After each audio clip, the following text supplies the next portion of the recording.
नमन प्रणाम, नमस्कार दोस्तों। मैं आपका भाई विनोद गोदारा आज वीडियो अपने समाज के एक बड़े नेता के लिए बना रहा हूँ। काफ़ी समय से सोच रहा था कि बनाऊँ या ना बनाऊँ, फिर मैंने सोचा कि बना ही देना चाहिए, क्योंकि जिस नेता के पीछे 10 या 15 साल अपने वेस्टेज कर दिए और अब जब सरकार है, चाहे वो जीते हारे, हार का कारण भी उनके पीछे जो कुछ नंबरी लोग हैं जो उन्हें धरातल की जानकारी नहीं देते और फिर भी उनके कहने पे लगे रहते हैं, वो वही उनकी हार का कारण है। तो उन लोगों से भी उनको बचना चाहिए। और जिन साथियों ने जब हजका का निर्माण हुआ तब से लेके आज तक उनके साथ बिना स्वार्थ के वो जुड़े रहे, तो उनकी कभी सुध ली क्या? बूथ पर जिन साथियों ने अपने ही गांव के लोगों के साथ एक एक वोट के लिए उनके लिए झगड़ा किया, क्या उनकी सुध ली? नहीं ली।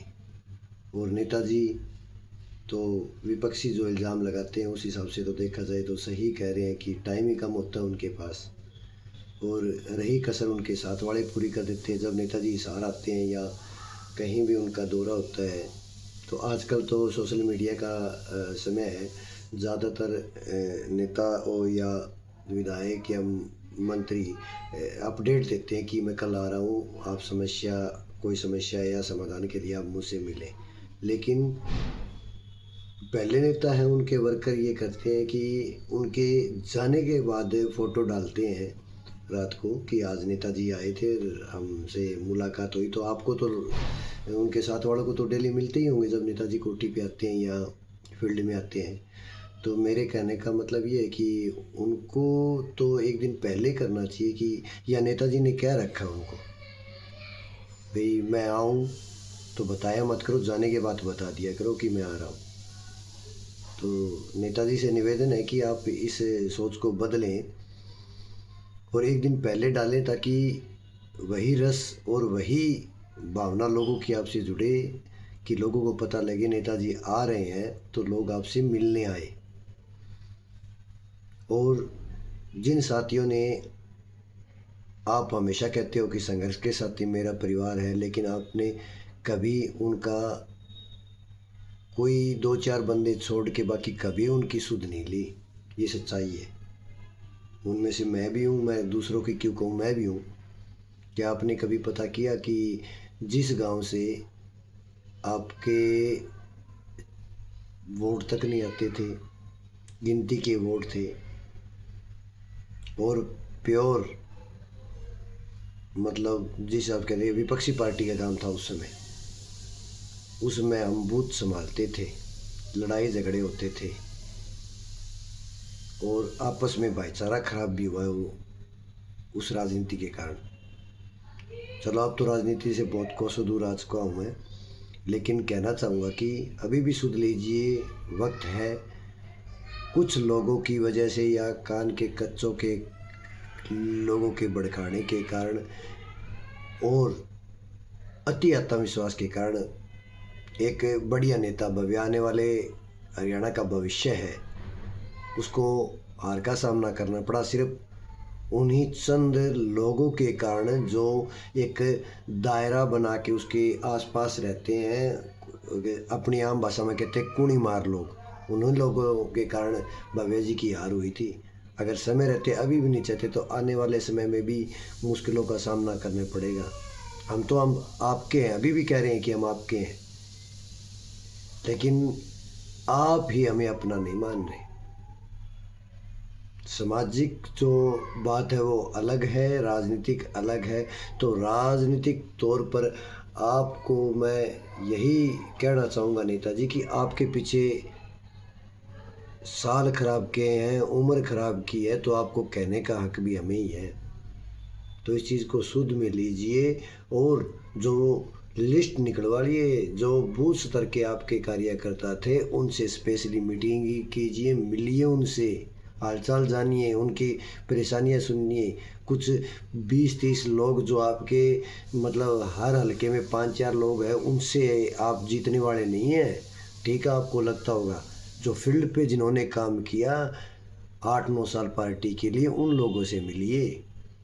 जो चेहरे आपके आगे पीछे रहते थे या रह रहे हैं ना, उनसे नहीं, वो तो आपको मिल ही जाते हैं, जानते हैं। और निवेदन यही करूँगा आपसे एक बात और, कि जब भी आप किसी भी हलके में जाएं या अपने गृह क्षेत्र में जाएं, गृह जिले में जाएं, तो एक दिन पहले अपडेट तो दे सकते हैं। जिस बंदे को सोशल मीडिया हैंडल आपका जो चलाता है या जिसको जिम्मेदारी दे रखी है, उसको कहिए कि अपडेट करे। आपको पता नहीं आपके पीछे से क्या बातें बनती हैं या क्या साजिशें चल रही है।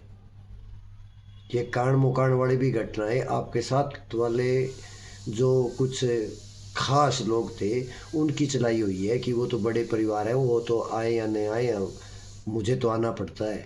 ये लोग आपके खास लोगों के विचार है, लोगों के बीच में बैठकर। मैंने भी सुने हैं कई जगह कि मुझे तो फ़ोन कर देते, आना पड़ता है और मैं तो ज़मींदार का बेटा हूँ और आपके बीच में ही रहना है। ये आपके खास लोग आपकी मतलब ये माहौल क्रिएट करते हैं आपके लिए कि उनके पास टाइम कहाँ है, वो तो बड़े लोग हैं। तो अब भी सुध लीजिए।